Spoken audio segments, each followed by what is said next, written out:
Convidamos Gabriel Salum para apresentar o painel no eixo Conhecimento, Evangelizar-se, Tarefa Prioritária. Gabriel Nogueira Salum, presidente da Federação Espírita do Rio Grande do Sul, e também exerce a função de evangelizador de infância no Centro Espírita Leon Denis, em Porto Alegre. Com vocês. Obrigado.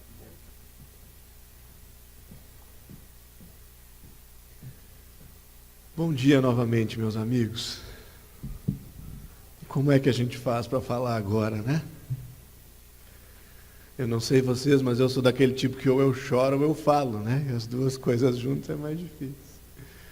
Mas os benfeitores amigos vão nos conduzir nessa bela tarefa.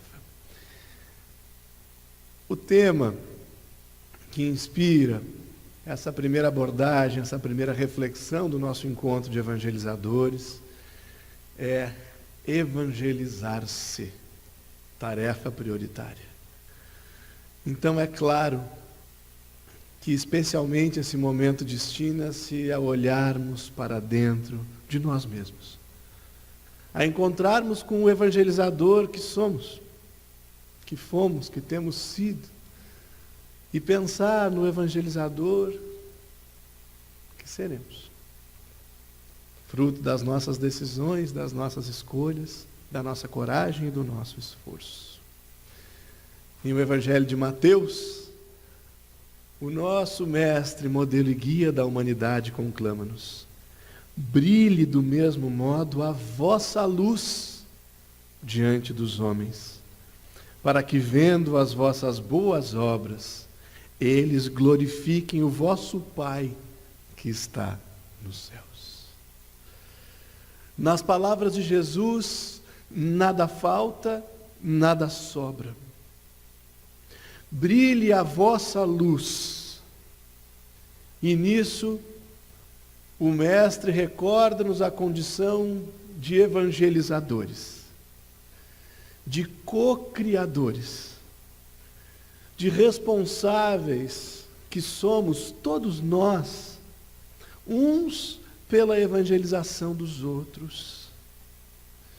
Mas o Mestre prossegue após o pedido, o convite, a conclamação, para que façamos brilhar a nossa luz, luz que brilha com os sentimentos nobres, com a ação caritativa, com o conhecimento salutar.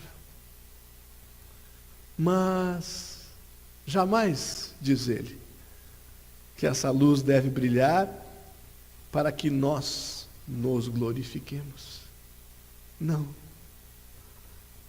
Diz-nos que devemos fazer brilhar a luz pelas boas obras, pelo trabalho diuturno, pelo esforço muitas vezes silencioso, para que todos os nossos irmãos em humanidade, vendo as obras do nosso coração evangelizador, glorifiquem ao nosso Pai. Aproximem-se de Deus.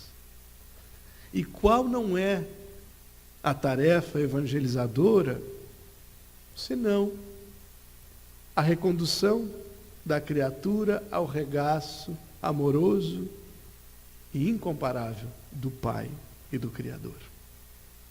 Quantos não são os sofrimentos, quantas não são as dores, os desatinos, a que nos arrojamos pelo simples fato de nos esquecermos da paternidade divina.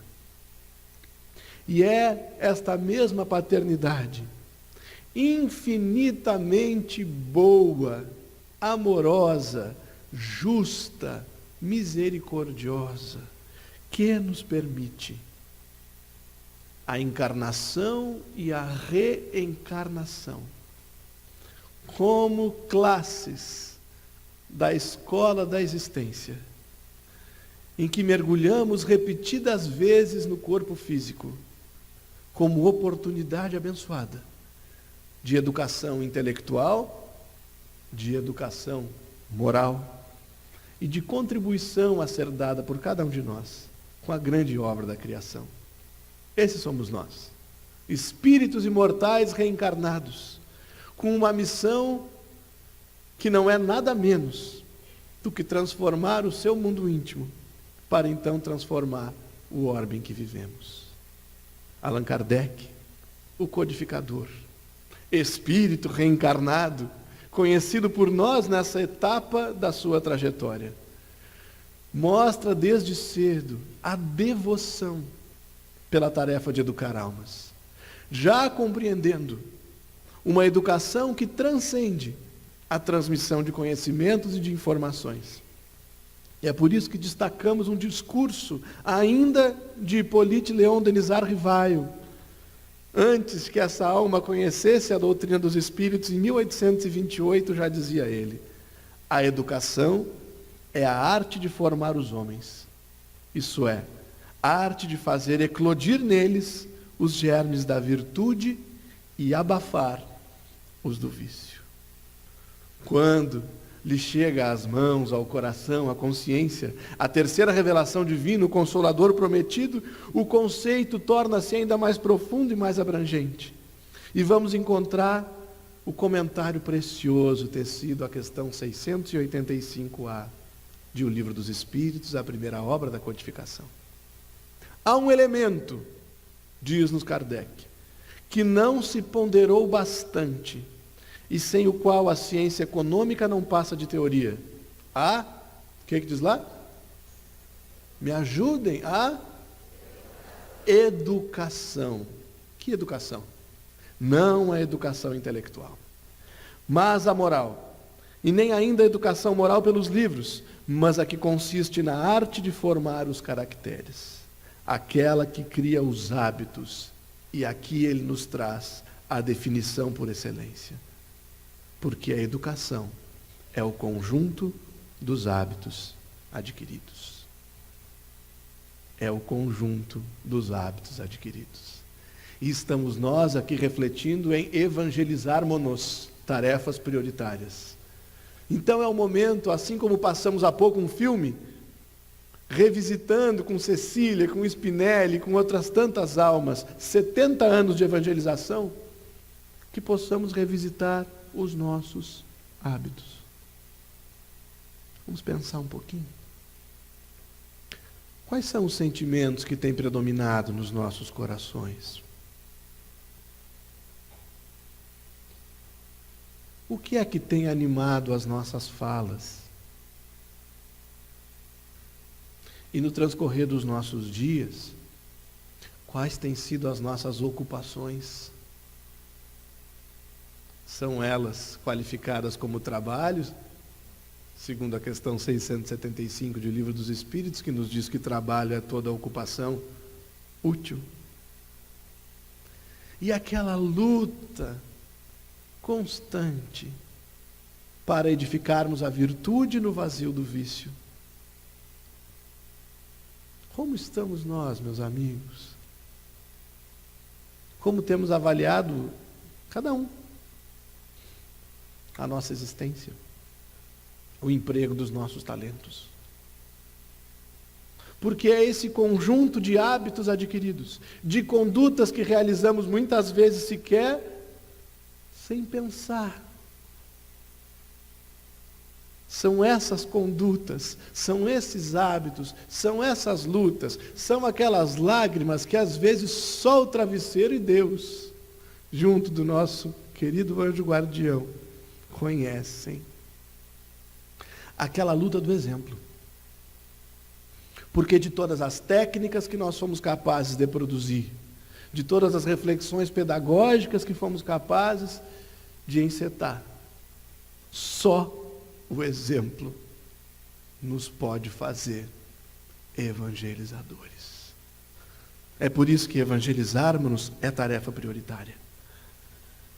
Porque nós lidamos com o espírito nessa fase tão bela, em que o esquecimento é mais intenso, em que o véu quase tudo recobre, e em que nós podemos moldar novamente corações, sonhos, traumas, receios, vícios. É o que nos diz a questão 383 de O Livro dos Espíritos. Qual para este, para o espírito, A utilidade de passar pelo estado da infância. E respondem os benfeitores: encarnado, com o objetivo de se aperfeiçoar, o espírito durante esse período é mais acessível às impressões que recebe, capazes de lhe auxiliarem o adiantamento para o que devem contribuir os incumbidos de educá-lo.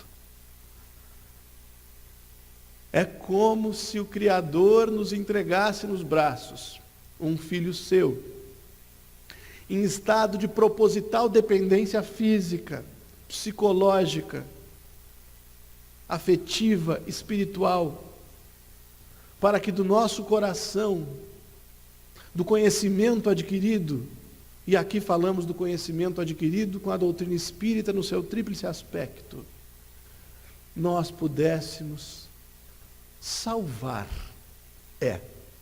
A palavra é salvar.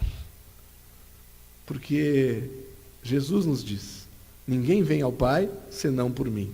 Eu sou o caminho, a verdade e a vida.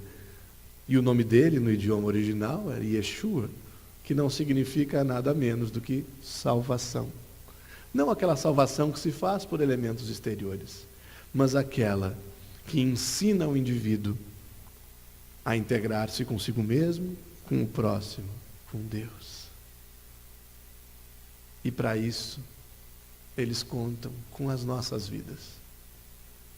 Entre Jesus e o evangelizando, estamos nós. Não para separar, não para nos fazermos modelo e guia, porque não somos. E se assim nos fizermos, as nossas quedas podem aniquilar as esperanças dos pequenos. Mas para ligar, para conduzir, só uma vida dedicada ao cristianismo redivivo pode impulsionar essas almas novéis na encarnação a caminharem com o Cristo. Na questão 385, a delicadeza da idade infantil os torna brandos, acessíveis aos conselhos da experiência e dos que devam fazê-los progredir. Nessa fase é que se lhes pode reformar os caracteres e reprimir os maus pendores. E é aí que o evangelizador é desafiado a abrir mão da irritabilidade, da preguiça, do medo, da maledicência, da postura que divide, da crítica enferma, da omissão dolorosa. Nós nos vemos, e eu tenho certeza que todos podem se recordar aqui do seu primeiro dia de evangelização. Não sei vocês, mas eu tinha as mãos trêmulas. Ainda que tivesse um evangelizador experiente, começando a tarefa conosco e nos auxiliando. Mas a mão trêmula tinha dificuldade até de escrever alguma coisa no quadro branco. E o receio que ainda hoje nos visita é aquele frio na barriga, de saber se nós temos feito tudo, não apenas diante deles, mas tudo no templo dos nossos corações, na intimidade das nossas vidas domésticas, no desafio das nossas searas profissionais e no grande campo do movimento espírita, do qual todos somos parte. Desafia-nos o questionamento se nós temos sido servidores suficientemente fiéis para que os nossos evangelizandos, a partir da nossa conduta, sintam-se parte da família espírita. E isso lhes dê pertencimento suficiente para resistir aos vendavais do mundo, sabendo que ser diferente com Jesus é bom. Isso passa por nós. Isso passa pela nossa postura. Isso passa pelo nosso esforço. Passa pelas nossas relações. A obra que completa a codificação kardeciana, a quinta obra básica, a Gênese, cujos 150 anos celebramos também agora em 2018, traz-nos no item Sinais dos Tempos A humanidade tem realizado até o presente incontestáveis progressos. Os homens, com a sua inteligência, chegaram a resultados que jamais haviam alcançado, sob o ponto de vista das ciências, das artes e do bem-estar, o quê? Material. Resta-lhes ainda um imenso progresso a realizar, o de fazerem que entre si reinem, comigo, caridade, fraternidade, solidariedade, que lhes assegurem o bem-estar moral. Moral, meus amigos. E que tempo é esse que nós temos vivido? Em que tempo nós estamos evangelizando a nós mesmos para garantir um bem-estar moral propício à evangelização das almas? Levante a mão aqui, por favor, quem só tem encontrado no seu dia a dia glórias, facilidades, palmas. Não? Quem tem alguma luta, assim, algum desafio no dia a dia? Vamos ver, levanta a mão. 1, 2, 3, 4, 5, 6, 7, 1247. Temos, é claro que temos. E nós sequer podemos argumentar que desconhecemos as circunstâncias deste momento. Nós estamos em um momento decisivo para o nosso planeta e para as nossas trajetórias, individualmente e coletivamente falando. E é nesse momento que nós estamos desafiados a nos evangelizarmos, a tomarmos decisões firmes em relação a nós mesmos, a nos amarmos intensamente, na concepção trazida por Jesus de amor ágape, amor ação, agindo em prol de nós mesmos, não no egoísmo e na promoção, sim no combate diuturno à vaidade, ao impulso de desistência, ao fantasma da deserção, ao comodismo que nos enrijece e empobrece espiritualmente. É nesse tempo que nós fomos chamados a evangelizar. Ou alguém aqui tem dúvida de que reencarnou para ser evangelizador? Alguém tem dúvida disso? Não, né? Agora, dessa certeza, muito há de vir. Porque se nós temos a certeza que reencarnamos para ser evangelizadores, quem é que acha que Deus erra? Vamos ver. Também não. Deus tem relógio, tem calendário. Alguém reencarnou no tempo errado, queridos? Não. Então, Cecília, Spinelli, Alba, Diná, Alberto, e todos os que vieram depois deles, cumpriram em cada momento o seu desafio, e hoje nos amparam, desvestidos do corpo físico. Mas nós estamos naquele momento das nossas encarnações de entregarmos tudo, contemplando a aurora que nos foi trazida na música inicial. Mas antes de chegar lá, vamos observar com lucidez as lutas que ainda temos que travar. Também é para isso que nos reunimos aqui hoje, para nos fortalecermos, para estarmos com as consciências despertas para os perigos do caminho. Antes, porém, diz-nos o benfeitor Manuel Filomeno de Miranda, na obra Transição Planetária, através da psicografia de Edivaldo Pereira Franco. Antes, porém, de chegar esse momento, a violência, temos visto? Sim ou não? A sensualidade, a abjeção, os escândalos, a corrupção, atingirão níveis dantes jamais pensados, alcançando o fundo do poço, enquanto as enfermidades degenerativas, os transtornos bipolares de conduta, as cardiopatias, os cânceres, os vícios e os desvarios sexuais clamarão por paz, pelo retorno à ética, à moral, ao equilíbrio. Esse é o tempo que nós temos vivido. E muitas vezes nós nos sentimos sozinhos. Alguém já se sentiu sozinho? Pois é. Será que essa solidão é verdadeira? Nesse nosso processo de autoevangelização? Será, Sandra? Acho que não. Continua Manuel Filomeno de Miranda dizendo-nos, como em toda batalha, vejamos nós se isso não é um porta-retrato do nosso dia a dia. Momentos difíceis surgirão, exigindo equilíbrio e oração fortalecedoras.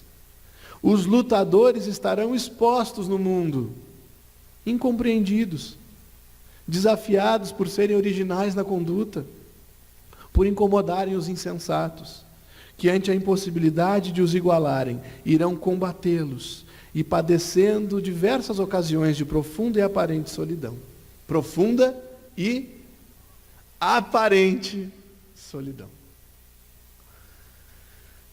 Então nós não estamos sozinhos.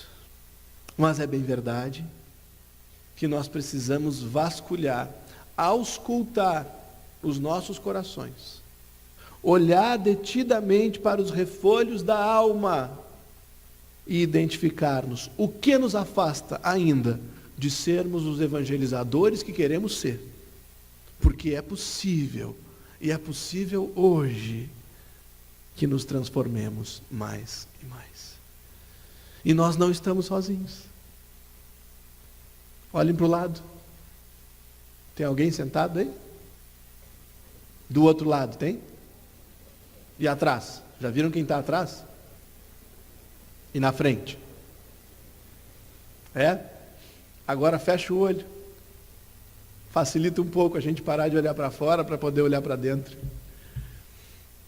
Nós temos aqui nas inscrições do nosso sistema, já tinha mais de 1.200 anjos guardiães, 5.600 espíritos familiares, 3.000 obsessores e outros mais. Nós não estamos sozinhos. Definitivamente não estamos. Estamos em batalha? Sim. Mas nós temos todas as companhias que podemos ter para essas batalhas. E é por isso que evangelizarmos-nos significa também pensarmos nessas influências. Evangelizar-se ante também as obsessões. Pois é. Alguém aqui já se sentiu obsidiado alguma vez? Do tipo assim, como dizem os jovens, né? A gente está constantemente irritado. Acreditar que é capaz de fazer tudo sozinho, que não precisa de ninguém, que ninguém faz nada direito, isso é obsessão, hein? É. Ou então, vou sair do centro espírita. Não aturo o meu dirigente. Eles demoram, os presidentes demoram. Melhor coisa da vida é a gente ser evangelizador e virar presidente. Aí a gente vê que às vezes demora. A gente aprende a fazer empatia.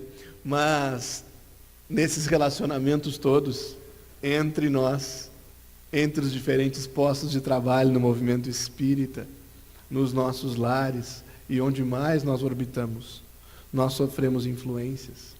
E dentre essas influências, Kardec vai nos sinalizar a existência de obsessões, lá em O Livro dos Médiuns, no capítulo 23, dizendo-nos que é o domínio que alguns espíritos logram adquirir sobre certas pessoas, que não vieram hoje, né?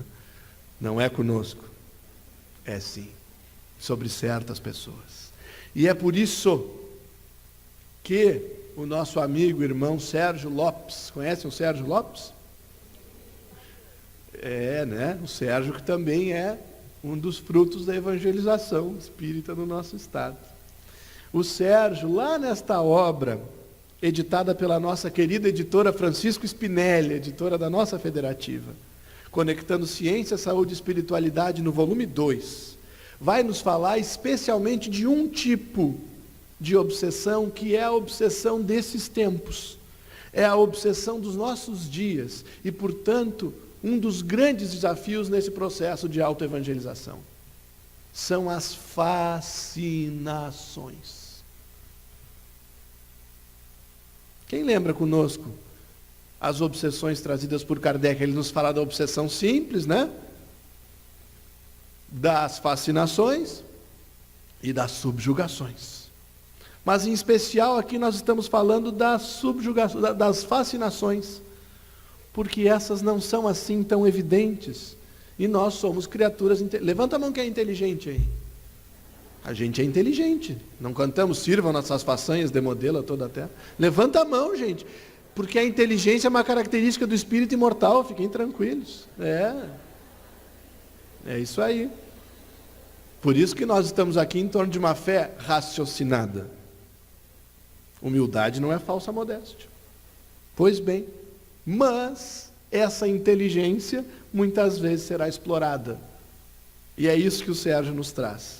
A obsessão dos nossos dias é a fascinação. No capítulo das fascinações, diz ele, a inteligência e a instrução podem servir como fatores de risco, porque precisam ser acompanhadas de muita humildade, para não servirem de foco de atração de entidades espirituais pseudo-sábias, falsamente sábias, mas suficientemente inteligentes para nos enganar, para insuflarem os nossos egos, para fecharem os nossos ouvidos e os nossos corações aos feedbacks, às avaliações. Aí quando alguém nos diz alguma coisa para fazer de melhor, a gente já, né? Já sai rosnando para a criatura. Por quê? Entidades pseudo-sábias que se infiltram no campo mental de suas vítimas com muita facilidade. Nós estamos diante disso. E,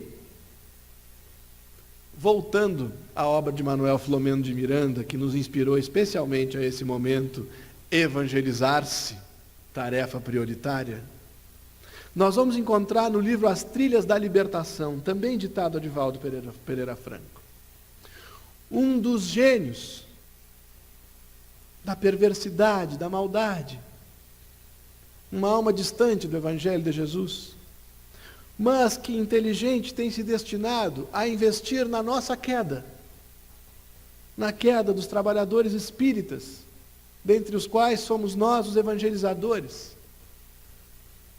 E então nós queremos propor aqui, juntamente com Manuel Filomeno de Miranda, uma pauta de autoevangelização de 4 tópicos preventivos para nós. Evangelizemo-nos quanto ao sexo. Está lá. O homem redefiniu o soberano das trevas. É um animal sexual que se compraz no prazer. Deve ser estimulado ao máximo, até a exaustão. Essa é a estratégia. Aproveitando-se-lhe as tendências. E quando ocorrer o cansaço, levá-la aos abusos, às aberrações. Direcionar esse projeto aos que lutam pelo equilíbrio, não somos nós, queridos, lutando pelo equilíbrio que nos sirva para evangelizarmos.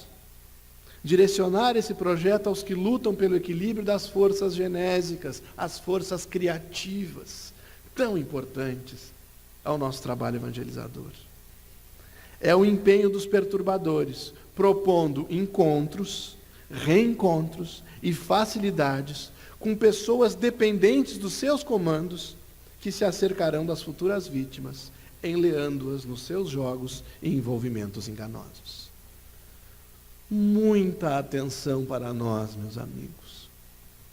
Alguns temos a constituição de uma união conjugal no planejamento encarnatório, outros não.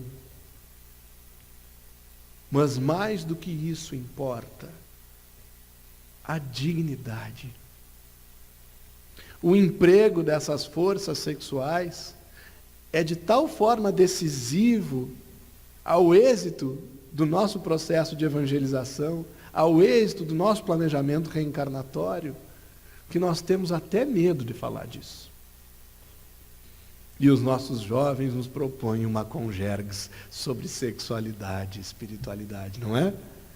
E aí o coração está lá, né? Tum-tum, tico-tum-tum, né? E a barriga com frio.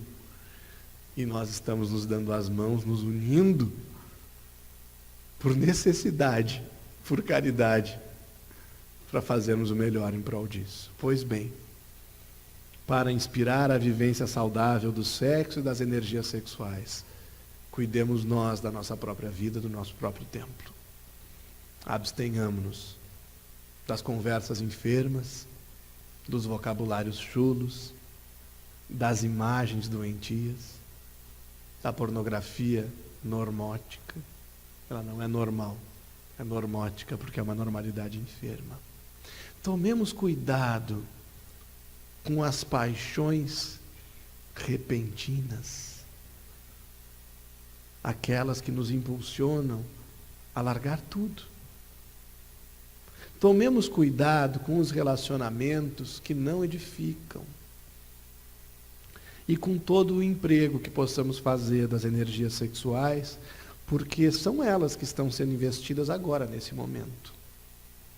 Elas se desgastam muito facilmente na promiscuidade, se desgastam muito facilmente na leviandade, e aí nós nos vemos em meio ao campo, sem sementes para arrojar ao solo, porque nós as depositamos na incúria e na imprudência. Então, pensemos com carinho na nossa própria sexualidade. Reflitamos, peçamos ajuda, busquemos a literatura edificante, para que tenhamos o equilíbrio suficiente, não a perfeição, ainda não podemos, mas o esforço capaz de nos dar força para falar sobre isso, para evangelizar com clareza, com naturalidade. O segundo tópico, ou a segunda legítima verdade, como sinaliza o soberano das trevas, o narcisismo. É bom olhar no espelho ou não é? Como é que é a coisa? Depende, né? Hoje de manhã estava meio inchadinho, assim, aquela coisa meio escabelado. Pois é. Mas o narcisismo é o filho predileto do egoísmo e pai do orgulho. Que parentela, hein? Pelo amor de Deus. Diz-nos Manuel Filomeno de Miranda, é o filho predileto do egoísmo e pai do orgulho, da vaidade inerentes ao ser humano. E aí qual é a estratégia que nos desafia na autoevangelização? Fomentar o campeonato da presunção nas modernas escolas do espiritualismo. Eu faço mais, eu faço melhor, eu não preciso visitar a casa vizinha, eu não tenho que me reunir com as casas da minha união ou do meu conselho, porque afinal de contas eu já sei. A minha experiência é a melhor. Isso é narcisismo. Porque se o que nós fazemos é bem feito na nossa casa, é egoísmo não compartilhar. E é orgulho achar que não temos mais nada que aprender. Então vejam como muitas vezes se manifesta nos nossos impulsos. Vários irmãos, e uma em especial, que foi a Carla. Cadê a Carla Calduro? Está aí? Está lá, ela é grande. Levanta a Carla para o pessoal te ver.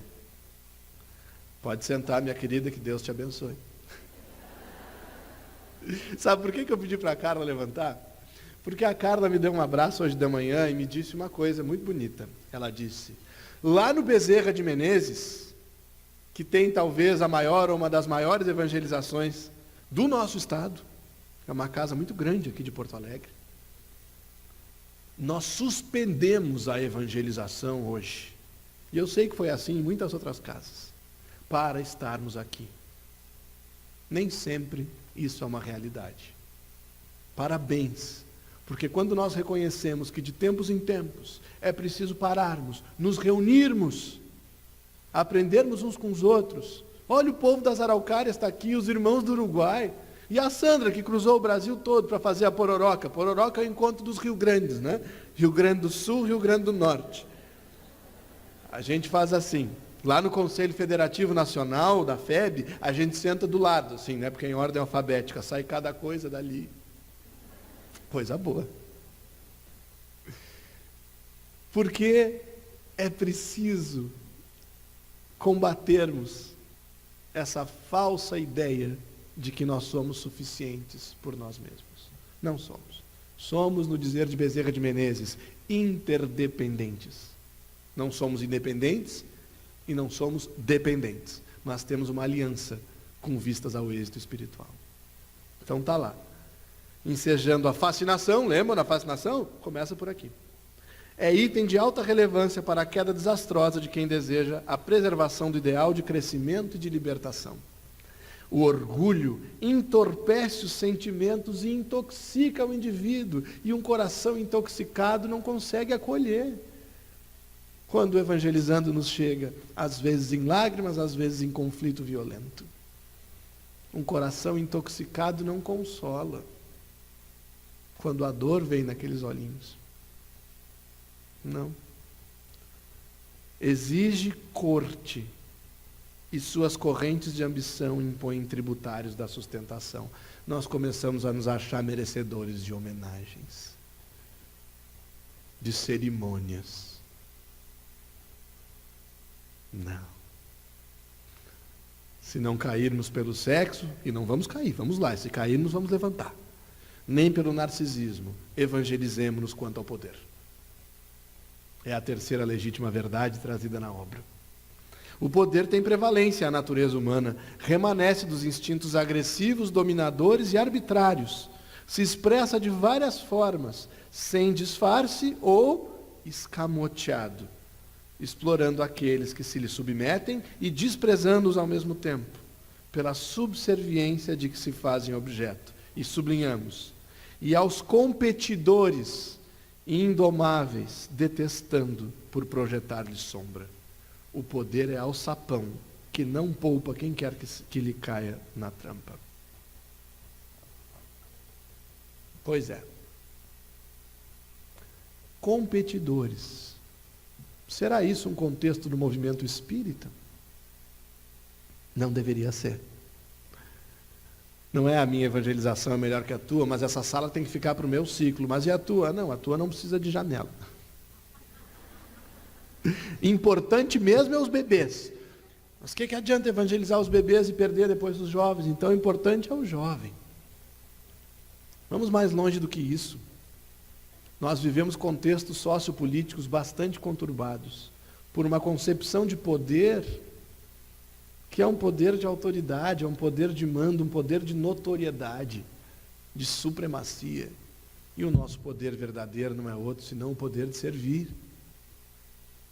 E quando nós aspiramos ao poder de servir, o que é que nós fazemos? Se a intenção do nosso coração é verdadeira, nós não declaramos oposições. Nós não constituímos movimentos paralelos ou bandos à parte. Nós nos somamos àqueles que estão na frente de trabalho, muitas vezes precisando de auxílio. É assim que se vive o poder de forma cristã. E é ao contrário, de forma escamoteada, muitas vezes,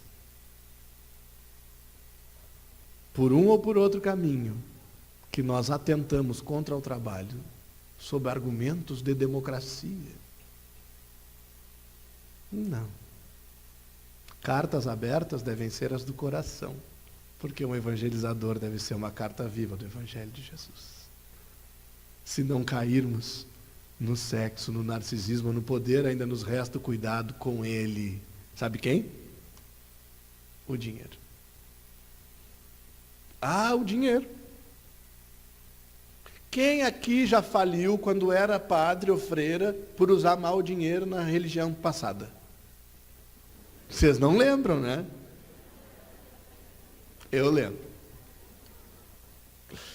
Gente, nós temos trauma. Vocês já viram como esse tema é tabu no nosso meio? Meu Deus do céu! Mas será o dinheiro, assim como o sexo, alguma coisa suja? Que não é de Deus? Não. O sexo é de Deus, assim como o dinheiro também é. Tudo é neutro e precisa ser empregado de forma consciente no nosso processo de autoevangelização. Então, eu queria pedir, em um momento de reconhecimento a si mesmo, que cada um bata a palma para si, por favor. Isso. Agora se deem um abraço, assim, cada um em si mesmo. Isso. Sabe por que foi esse abraço? Porque não há nenhum dinheiro melhor investido do que aquele que nós colocamos na nossa qualificação para melhor servirmos a Jesus. Eu sei que tem gente aqui que viajou a madrugada toda, que pediu ajuda, alguns ajudaram os outros para poderem vir.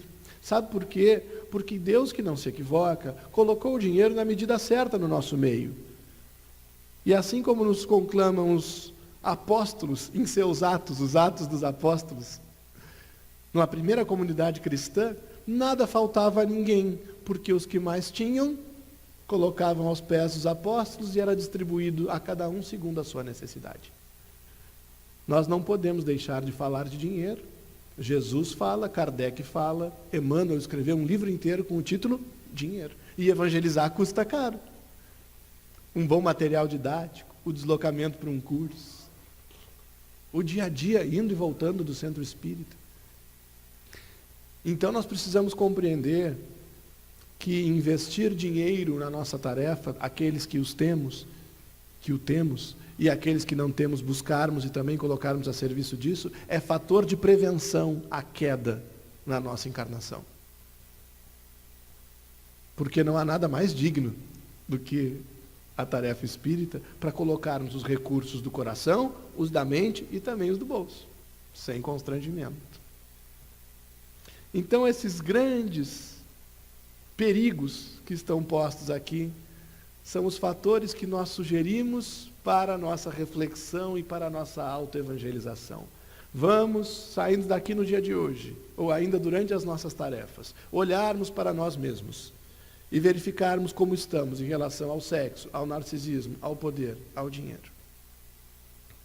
E então, vem um alerta consolador.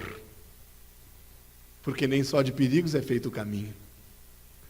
O benfeitor sinaliza, pedindo a cada um de nós: precatem-se os servidores do bem, das ciladas outrizes do mal que têm raízes no coração, e estejam advertidos. Suportem o cerco das tentações com estoicismo e paciência, certos de que o Pai não lhes negará socorro nem proteção, propiciando-lhes o que seja mais importante e oportuno. Ademais, não receiem as calúnias dos injuriadores, que os não consigam derrubar. Quando influenciados pelos assessores dos gênios, os obsessores, mantenham-se intimoratos nos ideais abraçados. A vitória tem a grandeza da dimensão da luta travada. Então, aqueles que levantaram a mão dizendo: estou em luta, estamos em grandes lutas, são os candidatos às grandes vitórias. Não aquelas vitórias sob as luzes do mundo, mas as vitórias no tribunal da consciência e no templo do coração. Essas sim, aquelas que nos fazem grandes unicamente diante dos olhos de Deus. Embora a aparente derrota que nos possa ser imposta pela visão do mundo. Então, meus queridos, evangelizar-se para unir e unificar. Dizíamos ao início que só foi possível tudo isso e só tem sido possível toda esta marcha porque nós estamos trabalhando unidos. E está lá na obra Brasil, Coração do Mundo, Pátria do Evangelho. Quem já leu? Ah, leu. Até tu, Miriam. É das nossas obras preferidas, de vez em quando eu respondo o WhatsApp, viu que não é um problema só com vocês, é com ela também. Quando eu respondo o WhatsApp, a gente troca trechos de Brasil, Coração do Mundo, Pátria do Evangelho, não é, minha amiga? Pois é. E diz lá: Ismael, disse-lhe o Senhor, isto é Jesus falando, hein? concentraremos agora todos os nossos esforços a fim de que se... Qual é o verbo que está lá? Unifiquem. Quem é que está falando? Qual é o verbo que está lá? Quem é que está falando? Qual é o verbo que está lá? E quem que está falando? Não é que unificação é coisa de Jesus, não é coisa que a Fergus inventou, embora nós sejamos a Fergus, não. Jesus diz, concentraremos agora todos os esforços a fim de que se unifiquem os meus discípulos encarnados, para a organização da obra impessoal e comum que iniciaste na terra.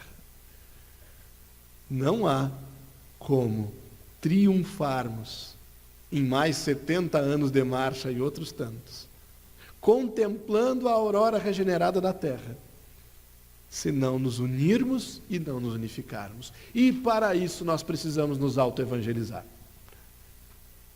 Evangelizador que vem a encontro de evangelização tem autoridade moral para inspirar o seu evangelizando a conviver com os irmãos de outras casas. Evangelizador que busca aproximar-se e compreender todas as áreas do centro espírita, inclusive a dos dirigentes, desenvolve em si um patrimônio, uma habilidade para conectar o evangelizando com a tarefa no momento certo e de acordo com o seu perfil. Unifica. Nós somos aquelas criaturas que não enxergamos obstáculo em quase nada. Por isso que é encontro de evangelizadores com 1000 e tantos. Mas essa coragem toda precisa ser constantemente direcionada no sentido da união e da unificação, ainda que isso nos demande paciência, humildade, empatia, coragem e perseverança. Por aí. E é claro, muito trabalho. Então, queridos, aproximando-nos já do final da nossa reflexão, para que em torno da união e da unificação, também as obsessões não nos alcancem como fruto da nossa pouca evangelização, adverte-nos novamente Sérgio Lopes, que fascinações no seio do nosso movimento e, portanto, quando nós não trabalhamos para unir e para unificar, expressam-se assim: o fomento de divisões baseadas em pontos que são detalhes menores diante do objetivo maior da tarefa. O que pode ser maior do que o nosso objetivo de evangelizar as almas, meus amigos? Nada. Não é a minha opinião, não é a tua, é a nossa tarefa. Criação de um movimento próprio em torno do seu nome pessoal, ou quando um grupo de indivíduos se aparta e gera um movimento isolado que não fortalece a proposta maior. Infelizmente ainda lidamos com isso. Mas nós vamos unidos superar essas perturbações espirituais que volta e meia atentam contra a união e a unificação. E lá em Brasil, coração do mundo, pátria do Evangelho, ao mesmo tempo em que temos uma advertência, temos a afirmativa que vai nos fazer sorrir, embora entre lágrimas, e ter coragem e esperança sempre, porque está lá. Há essas forças que tentam a dissolução dos melhores esforços de Ismael e de suas valorosas falanges do infinito, deve-se o fenômeno das excessivas edificações particularistas do Espiritismo no Brasil. Particularismos, vejamos nós, meus amigos, que descentralizam o grande labor da evangelização. Mas nós vamos passar por isso, estejamos atentos, que cada um olhe no seu coração e com sinceridade, com honestidade, com carinho, vamos ouvir essa afirmativa final que está ali. Mas, examinando semelhante anomalia, que são esses tempos difíceis, somos forçados a reconhecer que Ismael, o quê? Vence sempre. Ismael vence sempre. E nós vamos vencer. Sabe por quê? Porque nós amamos as nossas crianças. Nós amamos os nossos jovens queridos. E porque adiante de nós Entre tantas almas, hoje especialmente, nós escolhemos essas duas que estavam aqui representadas, Cecília e Spinelli. Evangelizar-se, tarefa prioritária. Não é uma tarefa imediata, não é uma tarefa fácil, mas é uma tarefa feliz e é uma tarefa necessária. E o último valor que queremos compartilhar, para que fique conosco, agora e sempre, inspirado nessas duas almas. Ele veio da Itália, pobre, menino, família desconstituída, ergueu-se de todas as dificuldades, fundou a nossa editora, foi pioneiro na evangelização, superou tudo, fronteiras, não conhecia. E ela, mulher valente, amorosa, firme, suportou preconceitos, dificuldades também. Não se contentou com as fronteiras do Rio Grande e, quando chamada a servir, foi servir em todas as esferas. Educou diretamente algumas das almas que nós vamos ouvir ainda hoje, né, Sandrinha? E nos inspira ainda hoje. Cecília e Spinelli têm sido presidentes, entre aspas, da nossa federativa, né? Junto com Michelena, com outros tantos. São almas muito presentes no nosso dia a dia. E entre os muitos valores dessas almas, nós escolhemos um para fechar a nossa reflexão, que é a perseverança. A perseverança nascida da fé. Eles acreditaram, serviram, evangelizaram e ainda o fazem. Nós acreditamos? Vamos servir? Vamos evangelizar? Então, parabéns, porque se Ismael vence sempre, quem caminhar com ele nessa fileira também vai vencer. Que venham mais 70 anos e outros tantos. Muito obrigado, meus amigos.